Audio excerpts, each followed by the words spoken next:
I'm always sorry for causing you trouble.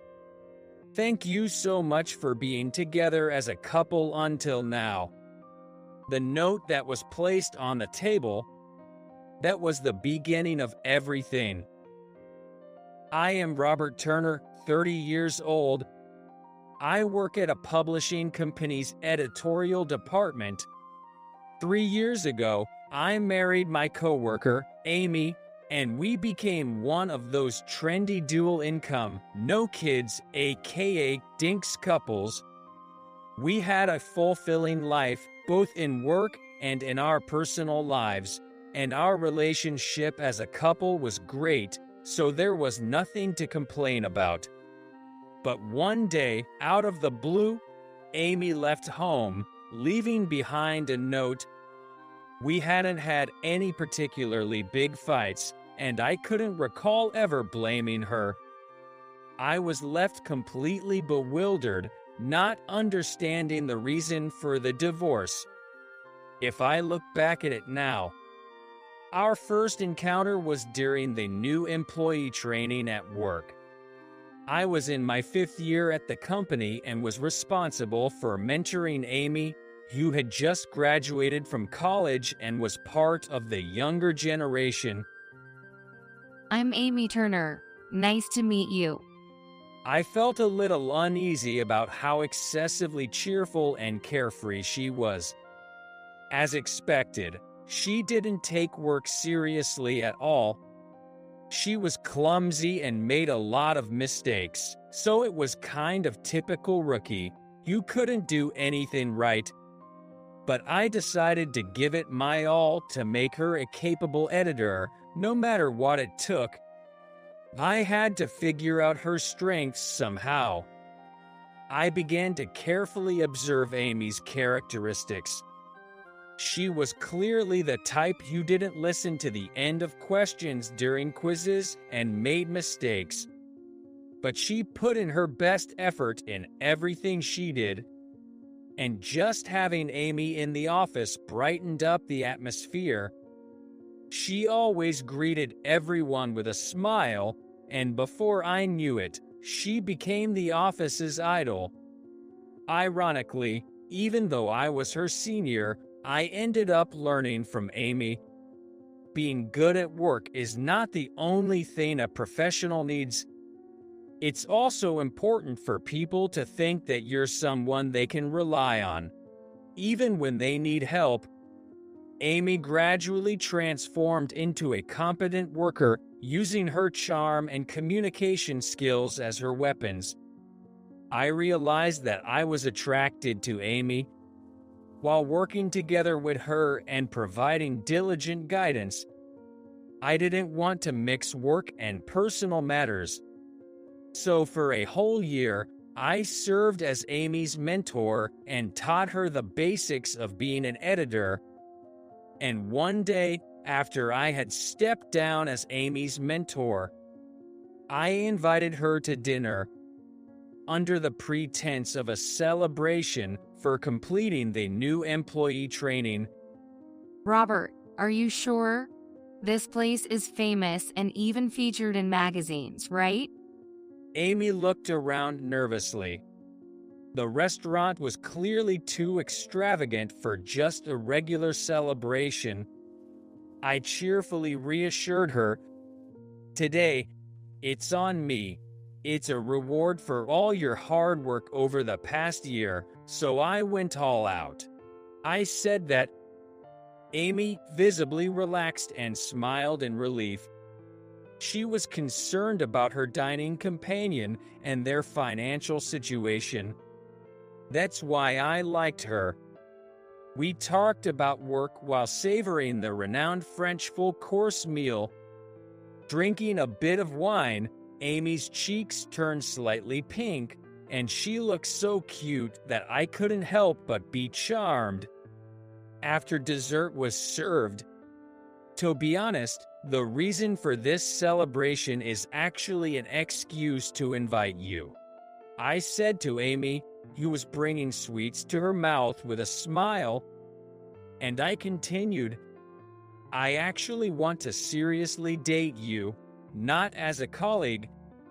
Amy's mouth hung open wide, looking surprised. I thought maybe it was a bad idea after all. Just as I was starting to feel discouraged, Amy burst into laughter. Of course, it's okay. Yay. My wish came true for a year. Amy's response nearly floored me. She was such an honest girl. I found myself laughing along with her and feeling relieved.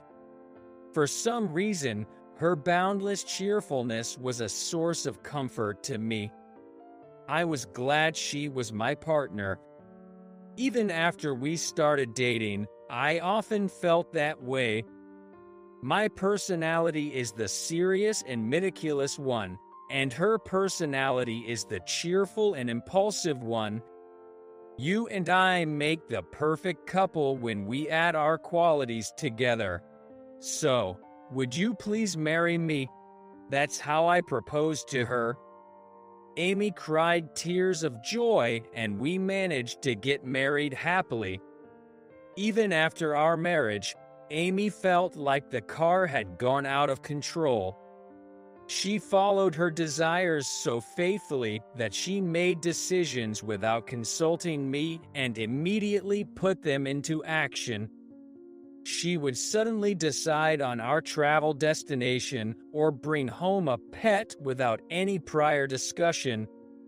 I would smile wryly, but gradually develop the skill to stop Amy. I could understand what she was thinking most of the time and anticipate and prevent her from doing things that might get her into trouble. In a way, I became the stopper in our relationship. Amy said, I'm not a child anymore, so can you stop checking on my every move? Seriously, Robert, it feels like you're my guardian. She argued with me like a comedy duo. Every time I interacted with her, I would savor the happiness of being with Amy. However, I wondered what on earth the note on this table was about. Now, I couldn't understand Amy's feelings at all. Moreover, she had even sent a resignation letter to her workplace.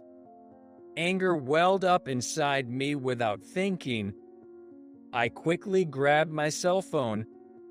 I called multiple times, but there was no answer. I panicked and tried to contact Amy's family, but it seemed she hadn't returned home. Amy's mother apologized to me with a sense of regret. I'm really, really sorry. But since we haven't heard from her either, we don't know what to do. She was right. Once Amy had made up her mind, blaming someone wouldn't change the outcome. In the end, I couldn't even have a discussion with Amy after that. 3 months later, I reluctantly submitted the divorce documents. It was a bitter decision that I made after being persuaded by both my parents and Amy's parents. 5 years after the divorce with Amy, I had become a lonely single man and threw myself even more into my editorial work than before. Well, I had no choice but to use work to distract myself from loneliness. I was going to Denver, Colorado, where Amy's family lived, to work on a travel guide for each state. I had a busy day ahead of me. I had been so busy that I didn't realize it was nearly evening when I finished interviews and meetings all day. I said goodbye to the team members and started walking in the downtown area. Come to think of it, I hadn't been to Colorado once since my divorce with Amy. I don't know why, but I suddenly felt nostalgic and decided to take a leisurely stroll around the streets in Denver. That's when it happened. I spotted a mother holding the hand of a young child coming towards me. As I absent-mindedly gazed at them, I inadvertently muttered in shock. Amy, isn't that Amy? I couldn't help it and tried to blend into the crowd to sneak a peek at her from afar. It was indeed Amy, and thanks to the child throwing a tantrum, it seemed that Amy hadn't noticed me at all. She walked past me, talking to the child. Watching her like that, my pride was completely shattered. Dark emotions surged within me. Is Amy the only one who remarried and is happily living her life after our divorce? Even though it's been 5 years, I was honestly surprised by the immense damage I was feeling. I have given up on Amy. Somewhere deep inside, I realized that my feelings for Amy had never truly faded, but Amy has moved on, leaving me behind. I had to repeatedly remind myself of that. Unfortunately, though, it means I had no role to play. Finally, I decided to leave that place, feeling like I could accept it. However, at that moment, Mommy, there's Daddy. I heard the cute voice of a child and instinctively turned around. Then, there, just a few steps away, stood Amy, looking surprised. The two of us were frozen in place. I couldn't get the words "Daddy" out of my head. Amy remained silent, looking uncomfortable. Long time no see. You seem well. If you have the time. I couldn't help but suggest to go to a nearby coffee shop to talk. Amy nodded slightly, and I addressed the child. His name was Kevin. He looked like a lively and healthy boy. We entered a nearby coffee shop and, despite the initial awkwardness, began to chat about our recent lives and engage in trivial conversation. After a while, I mustered the courage to ask Amy the question that had been on my mind. Actually, why did we end up getting divorced? I can think of any reason at all. Amy looked uneasy, but it seemed like she had made up her mind. She took a deep breath and said, There's something I haven't told you for a long time. I listened intently, my heart pounding. What was the reason that drove Amy to leave our home? What had I done? I found out your true feelings. I overheard you saying that having a wife was a hindrance, that we got married too early. As Amy looked after Kevin, she spoke to me earnestly. Her voice gradually quivered, and tears welled up in her eyes. Amy said that upon hearing this, she felt she shouldn't be here and was leaving. While I was listening attentively to Amy's story, for a moment, I was left dumbfounded. I had no recollection of making such a statement. Did I really say something like that? When I asked her if it might be a case of mistaken identity, she only shook her head. As I stood there, arms crossed, lost in thought, it suddenly hit me. Could it be? I got it. It was that time. I exclaimed loudly enough for the entire coffee shop to hear. No, it's your misunderstanding. I began to explain the situation at the time to the bewildered Amy. It was about my work in editing. It was a made-up story, fiction. I'm sure you misunderstood it. You know my university junior, Ethan, is a writer, right? Amy finally seemed to understand and covered her open mouth with her hand. I proceeded to explain Ethan's situation. He was working and pursuing a career as a novelist at the same time. He had one's fingers in two pies, So when Ethan came to me often, he always sought writing advice. On that day 5 years ago, Ethan had hit a roadblock while working on a submission for a literary award and called me for advice. Please, don't tell Amy that I contacted you. I think she has some professional connection with the judges, doesn't she?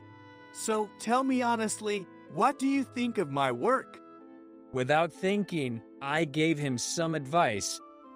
I think the protagonist's emotional state regarding considering divorce isn't well written.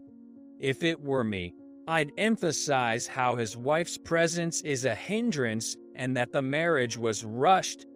Otherwise, the subsequent writing won't have the right impact. Ethan didn't want the details of his work to be heard by others, so I intentionally moved to the bedroom to discuss it and offer my advice. Little did I know that Amy had come into the bedroom to retrieve something at that moment. Amy had misunderstood my advice and thought I was talking about our own marriage. 5 years later, I discovered this shocking truth. I can't help but be amused and baffled by Amy's clumsiness. Amy, with a somewhat awkward smile, seems to share the sentiment. We've gone through a divorce all because of her misunderstanding. I guess all I can do now is laugh about it. I'm really sorry. It was all my misunderstanding. I can't bring myself to say that it's okay. Her actions were far from okay. Why didn't she just ask me about it before leaving the house? It's just another one of Amy's typical misunderstandings. Amy starts to explain in a hesitant manner. After the divorce from you, I actually wanted to go back to my parents' home. But then, I found out I was 2 months pregnant. I couldn't go back to your place or my parents' place. So, she explained her situation to an acquaintance in the editing production and got a job as a contract employee. Amy didn't want to burden her parents, so she rented an apartment and managed to give birth to our child on her own. However, being a single mother turned out to be more challenging than she thought. She struggled financially, and finally, she came back to her parents' home. She hadn't been in touch with them for a long time, and she says they gave her quite a scolding. While listening to her, I can't help but feel like I'm about to fall out of my chair, and I glance at Kevin, who's eating his parfait in front of me. Is this child really mine? I couldn't help but ask the one question that had been bothering me the most. Earlier, Kevin called me Daddy, didn't he? How did he know that without even meeting me? Amy explains with a somewhat awkward smile. At Kevin's preschool, they were making drawings for Father's Day. When he asked, "Where's my daddy?" I showed him a picture of you. That's why he hugged you right away when he saw you today. I was inundated with various shocking revelations, and my mind was in turmoil. Not only had the cause of our divorce been Amy's misunderstanding, but I had also unintentionally become a father to a boy. I'm really, really sorry. My misconceptions and hasty judgments disrupted your life and caused you trouble. Amy began to apologize fervently. While I was internally frustrated, I couldn't help but find the situation increasingly amusing. Isn't this a fantastic life? I've wanted children from the beginning of our marriage, and I never really wanted to divorce Amy in the first place. In fact, it's a happy situation for me. While thinking that, I've become oddly accepting of Amy's eccentricity. Even though I was that serious and stubborn, I'm not even fazed by the fact that there's a hidden child. It's okay, really, calm down. More importantly, thank you so much for raising our child alone for these past 5 years. It must have been tough, and you did really well. I stopped Amy from apologizing wholeheartedly and continued, looking at her with teary eyes. I apologize for creating a situation where you might have misunderstood that I should have been your greatest supporter, wanted a divorce. Besides, back then, I was so busy with work and constantly on business trips. So it wouldn't have been strange for you to suspect me of infidelity. Maybe she recalled that time. Amy suddenly burst into tears. That's right, I was at fault too. I shouldn't jump to conclusions based on her quick judgments. I gently suggest to Amy, shall we fix this messed up situation together? You, me, and Kevin, should we give it another try?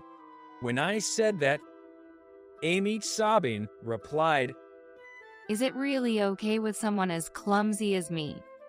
What if I cause trouble for you again, Robert?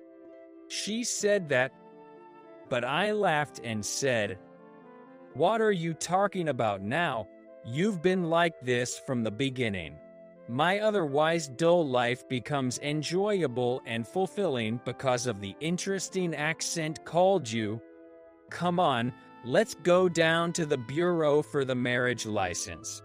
Amy finally smiled when she heard my sarcastic remark.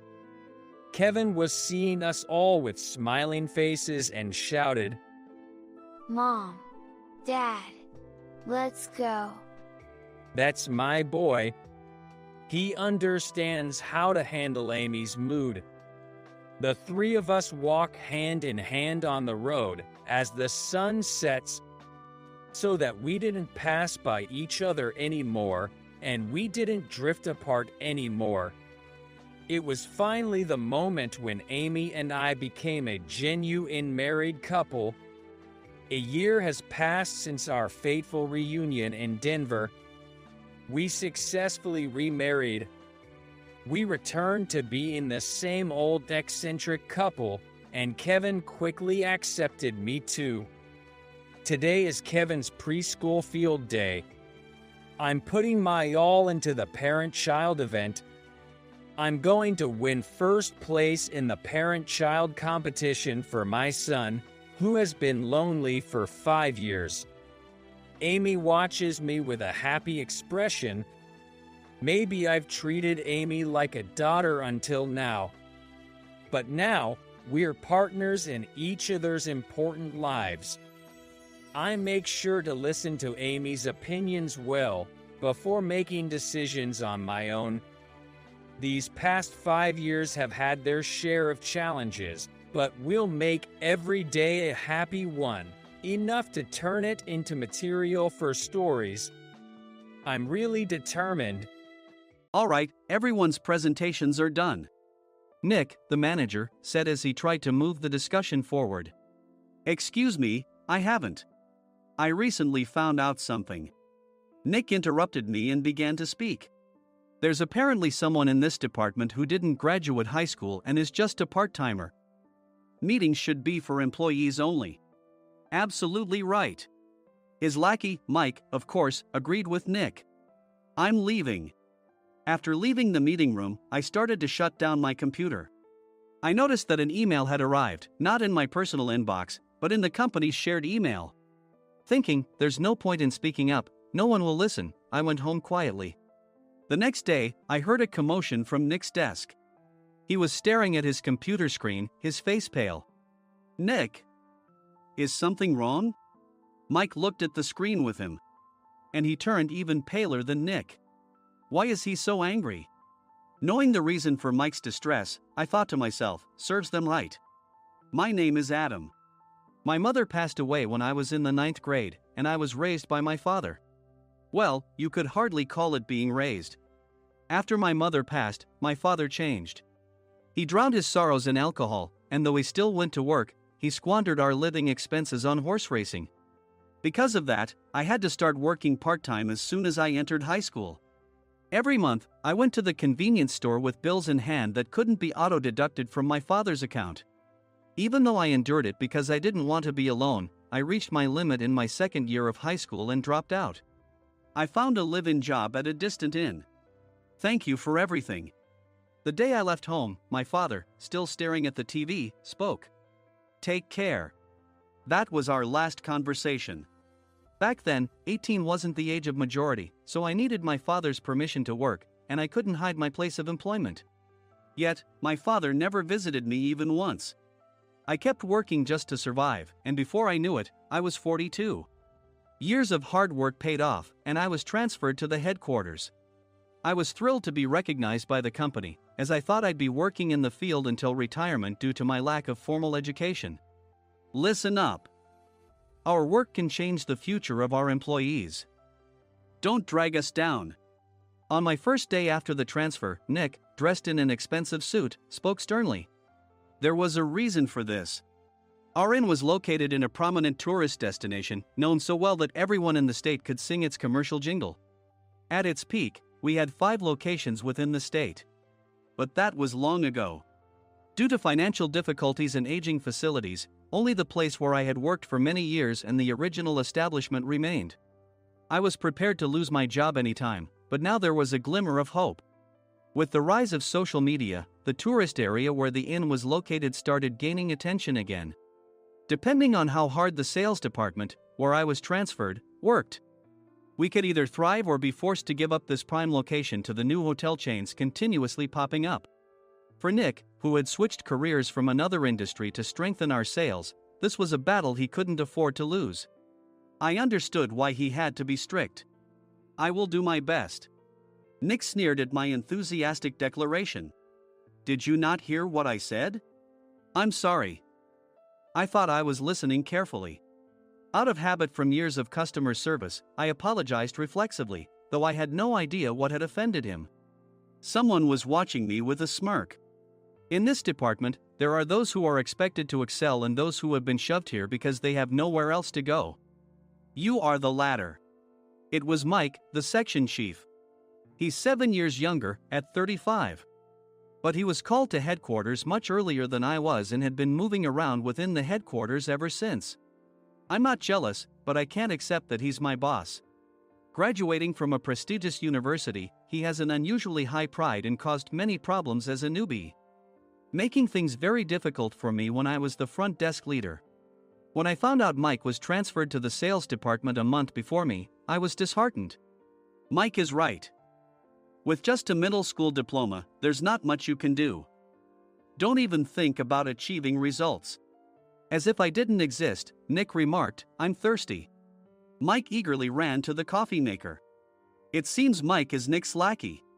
I regretted being happy about my transfer to headquarters, wishing I had stayed on site forever. Send a direct mail to every company on this list by the end of the day. Nick only assigned me tasks that even a new graduate could handle. What? There are over 1,000 companies. You want me to send to all of them by today?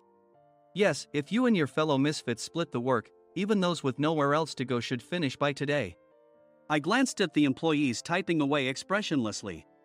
They were worn out from customer service, only thinking about leaving on time, or were women reassigned after having children, with zero motivation for work.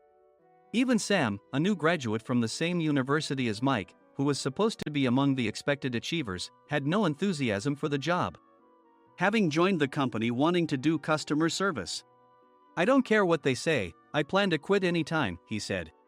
Only Nick and Mike were highly motivated, making all the decisions between the two of them. I originally only wanted to work at the inn to survive and had no particular attachment to this job. I swallowed my words, thinking I had no right to reprimand them. About a month after the transfer, Nick told us with a frustrated look. To commemorate the 50th anniversary, we've decided to create a plan exclusive for one group per day.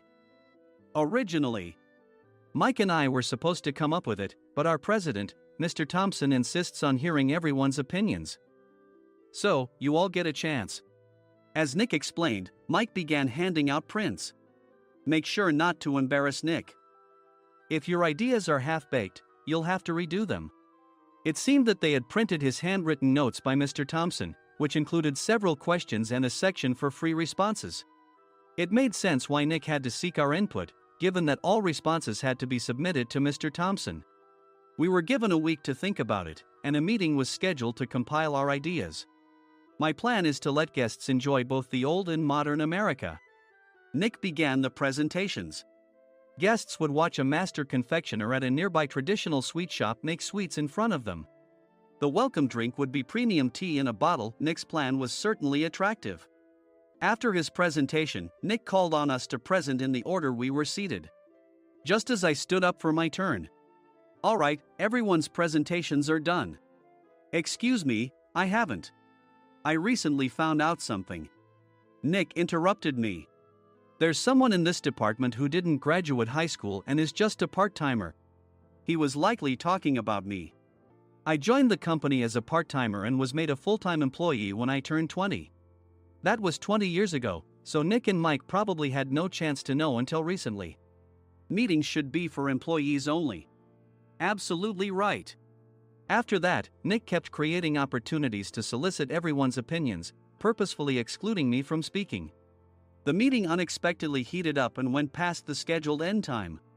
A few people asked to leave, and the discussion continued with the remaining few. Still here? Normally, you'd leave in that situation. Though I had no attachment to the job initially, hearing kind words from customers made me want to make them happier. For someone like me, with nowhere to go, the inn was my home and customer service was my life.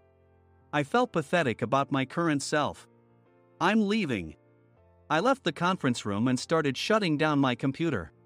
I noticed an email had arrived, not in my personal inbox, but in the company's shared email. Thinking no one would listen to what I had to say anyway, I quietly went home. The next day, while preparing the DM as instructed, I heard a commotion from Nick's desk. In his haste to stand up, he hit his knee on the desk. He stared at his computer screen, his face pale. Nick! What's wrong? Mike, thinking he should be the first to rush over, approached Nick while still wearing his coat. He peered at the screen with Nick. And he turned even paler than Nick. Why is he so angry? Who is responsible for this company? Nick, more irritated than ever, asked, and Mike answered without checking. Probably Sam. Sam wasn't there because he was attending a morning training session for new hires. Nick gave up on getting angry and returned his gaze to the screen. They were looking at an email that arrived right after the end of the working day yesterday. Apparently, no one, including me, had checked it before leaving. The email was from a large company that used us for their annual employee trips. The president and executives of that company also frequently used our services personally. President of the company, Mr. Mason himself had declared that neither he nor his company would ever use our services again. Well, some companies cancel their employee trips or stop using our services due to financial struggles. Let's just move on. Mike kept wiping the sweat from his forehead with a handkerchief. Knowing why Mike was so agitated, I quietly watched their interaction. Do you know how much revenue we get from that company? We can find other guests to fill the rooms, but we'll lose the banquet costs, gift shop revenue, rental car fees, and more. Moreover, the gifts were supposed to be prepared by the traditional confectionery shop involved in Nick's proposed plan. If it's known that we incurred such a huge loss at this critical time, Nick's position in the company would be jeopardized. Nick took a deep breath, seemingly trying to calm himself. All right, Mike. Go to New York right now and apologize to Mr. Mason. What? You're coming with me, right? I have urgent work to do. I trust you, which is why I'm entrusting this to you. Please. Mike, believing Nick's sincerity, agreed with a determined look on his face, saying, yes. That's Nick for you. Even if Mike went to apologize, Nick would shift all the blame onto him if the client didn't change their mind. Well, it was Mike's fault to begin with, so it served him right. About 3 hours later, Sam answered a call from somewhere and repeatedly apologized, saying, I'm very sorry. Everyone watched to see what was happening. After ending the call, he informed Nick with a weary tone.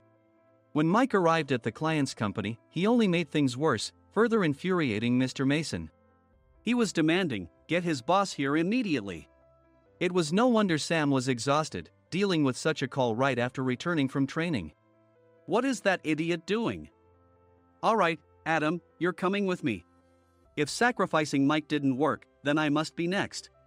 Normally, I'd want to refuse at all costs, but I saw an opportunity in this situation. If I can be of assistance, I'd be happy to join you. I obediently followed Nick, and we flew to New York. When we introduced ourselves at the reception, it became clear how serious the situation was, as the receptionist personally escorted us to the president's office. Angry voices leaked through the door, making both Nick and me uneasy. "Excuse me. I'm Nick, the supervisor. I understand my subordinate has caused you trouble, and I deeply apologize." Nick, with his experience in the corporate world, knew enough to offer an apology before excuses. However, his customer service skills left much to be desired. I sighed as I saw Mike trembling like a small dog in the corner of the room. "What kind of training are you giving your subordinates?" Mr. Mason glared at Nick with a red face. The intensity of his gaze made even Nick take a step back.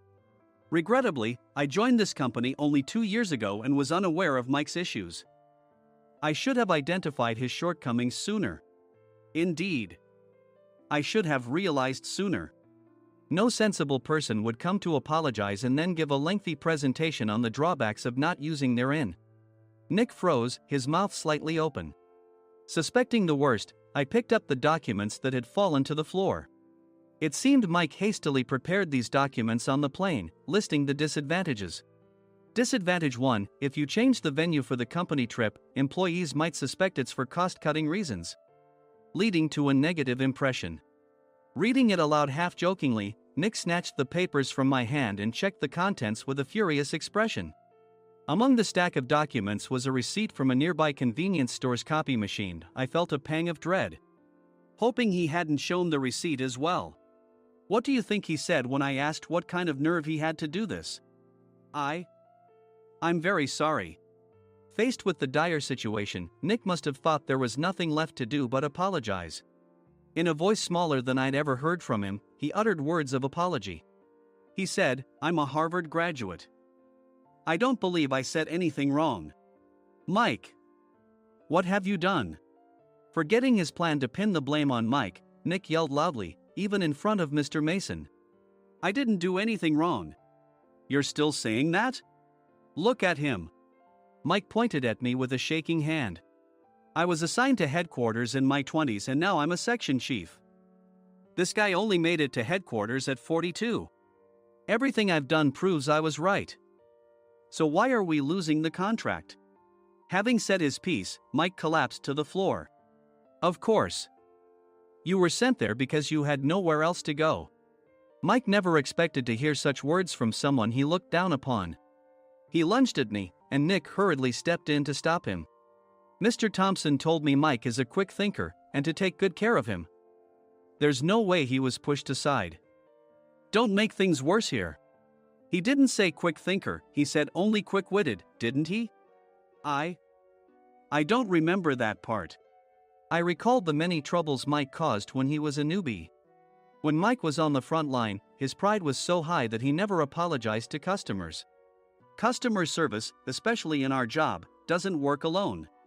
It brings both good and bad situations. If the front staff or housekeepers made mistakes, or the cleaning company didn't properly clean a room, one had to apologize to the customers regardless of personal fault.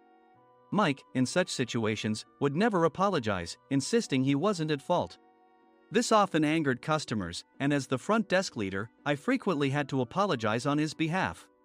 He caused complaints and disrupted operations, which is why he was quickly moved to headquarters. In departments where he didn't interact directly with customers, his quick thinking was beneficial and things went well. But it seemed his flaws were starting to show. Corporate reservations are supposed to be entered into the system by the sales representative. But a quick check yesterday revealed that more than 10 items were missing from the client's reservation. The handover document clearly stated what needed to be prepared. Why didn't you enter it into the system? Why do we have to give them special treatment? Filling rooms near the banquet hall, setting up all the food in advance. specifying the brand of wine they're too demanding. No wonder he always angered customers, I thought, feeling a headache coming on. Grouping them in rooms near the banquet hall is for our benefit too. It makes it easier for the staff to set up beds and serve breakfast since everyone's schedule is synchronized. As for the other requests, Mr. Mason suggested them to lighten our load. I didn't know that. Nick finally seemed to realize that Mike was the one who had angered the client. What did you say to them? I just told them we wouldn't give them special treatment anymore. We shouldn't waste effort on things that don't bring in money. I was utterly exasperated at his lack of understanding of customer service. Of course, we shouldn't comply with unreasonable demands. But carrying over successful practices from past stays makes customers feel remembered and enhances their experience. Good memories encourage repeat visits. That's part of our job. I looked down at Mike, who was sitting on the floor. In our job, nothing is a waste. Mr. Thompson likely moved you to the sales department, hoping you'd finally understand this. How do you think he feels now that you've failed to meet his expectations? Mike, tears in his eyes, fled the president's office. I was amazed he still hadn't apologized. You have it tough, Adam. It's okay, we're all employees of the same company. I deeply apologize for this disrespectful incident. Especially after all the care you've shown us. If it weren't for you, Adam, I really would have stopped staying here. When I heard you were moving to the sales department, I was willing to reconsider if you handled it. Seeing us talk so amicably, Nick's face contorted. Do you two know each other? Adam's service is excellent. I always requested him specifically. Normally, we don't accept specific staff requests, but we made an exception for Mr. Mason, adjusting my shifts accordingly. He had personally stayed at our hotel just before my transfer, and during casual conversation, I mentioned, I'm moving to the sales department soon. If I hadn't told him then, things could have been much worse. Please continue to take care of us. I look forward to it. On the return flight, Nick awkwardly offered me a can of beer. It's still working hours. Of course, I had no intention of forgiving him for a single beer. Nick might try to pin everything on Mike and avoid any consequences. While pondering this, a startling fact came to light. Nick, the tea bottles for the plan have arrived. I handed Nick a bottle labeled with our inn's name. They look good. What are you talking about? These are plastic bottles. I had assumed we would use the trendy, high-end bottling tea. But what arrived were ordinary plastic bottles of tea with customized labels. The only unique aspect was the label, which had the inn's name, making it look customized. Upon further investigation, I discovered that a substantial amount of money was set to be paid to the tea company. It was priced like bottling tea. Does this plastic bottle really cost $100 each? The tea inside is specially blended for us. The extra cost is for that. Wouldn't it be better to use another tea company? Or is there a specific reason we must use this one? As Nick continued to make excuses, I showed him a printed email. I informed the tea company's president, Mr. Mitchell, that we discovered irregular payments and he confessed. He said you two were high school classmates and planned to split the extra money. That idiot. Why did he confess? That's not important. You should worry about yourself, this could turn into a police matter. Opening the bottle cap, I suggested. How about calming down with this tea? It supposedly has a relaxing effect. Nick drank the tea frantically. In the following days, decisions were made about their fates. Mike was reassigned to the General Affairs Department, with no chance of transfer or promotion, as per Mr. Thompson's orders. As for Nick, since the payment to the tea company hadn't yet been made, he narrowly avoided legal trouble. Instead, he was encouraged to leave the company, and to avoid further complications, Nick submitted his resignation. Rumor has it that connections between HR departments have made it difficult for him to find new employment. Even though it was good to have those two gone, something unexpected happened in the sales department. Everyone became motivated and united in refining the 50th anniversary plan. In the end, my plan was adopted. We collaborated with the Tourist Information Center to provide personalized guides. The plan, tailored to the number of guests, was truly special for the 50th anniversary. Hey, is Adam's family coming to stay? I immediately booked that special plan for my family. Sam noticed it on the reservation list and quickly picked up on it.